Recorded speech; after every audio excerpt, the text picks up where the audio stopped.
This time, we're diving into every single king of Joseon. I've gathered all the shorts in one place, so whether you're working, chilling, or even falling asleep, Korean history will flow straight into your head. Ready? Let's begin.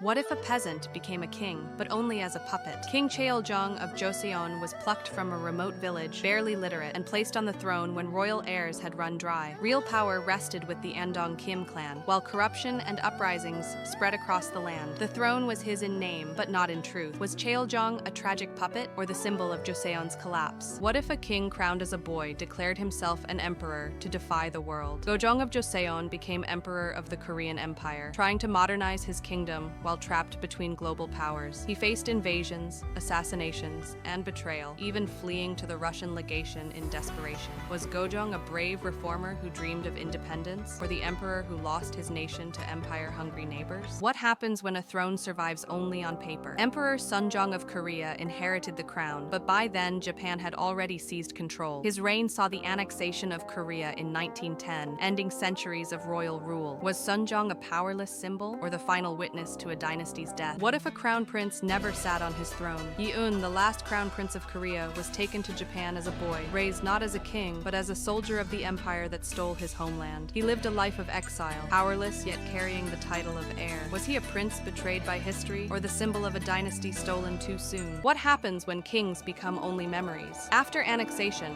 Korea's royal family lived under Japanese rule, some stripped of titles, others reduced to symbols. They carried names that once ruled a nation, now powerless in exile. Were they victims of empire, or reminders that a crown's weight never truly vanishes? What if a kingdom ruled not just Korea, but Manchuria too? Goguryeo was a warrior state, its kings expanding borders with cavalry and bows.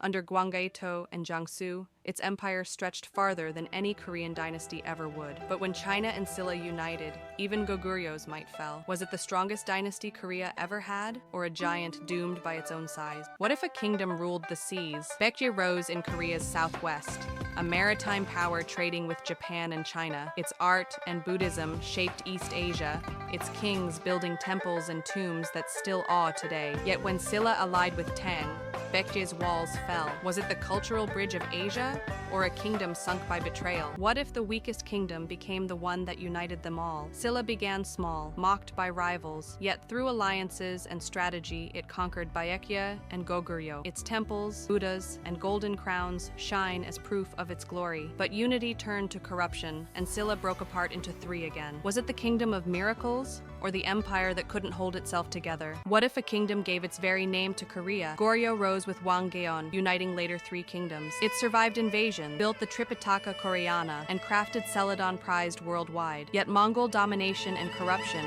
rotted its core. Was Goryeo Korea's first true state, or the dynasty that collapsed to give way to Joseon? What if a dynasty lasted 500 years, yet fell in the age of empires? Joseon rose with Confucian ideals, creating laws, culture, and even Hangul under Sejong the Great. It survived invasions, birthed heroes like Yi Sun-sin, but later decayed under factions and corruption. Its end came with foreign powers closing in. Was Joseon Korea's golden legacy, or the dynasty that couldn't escape history's tide? What if your nation vanished overnight? In 1910, Korea fell under Japanese rule. Decades of forced assimilation, exploitation, and resistance. The March 1st movement roared. Exiles built a government abroad, and freedom fighters struck from the shadows. For 35 years, Korea lived under an empire's grip until 1945, when liberation finally came. But was freedom truly the end, or the start of a new struggle? What if freedom came only to split a nation in two? In 1945, Korea was liberated, but divided by foreign powers. By 1948, two governments claimed the peninsula. Then, in 1950, war erupted. Brothers against brothers, allies flooding the battlefield. After 3 years of bloodshed, the land froze in armistice, not peace. Was this liberation's price, or history's cruelest twist?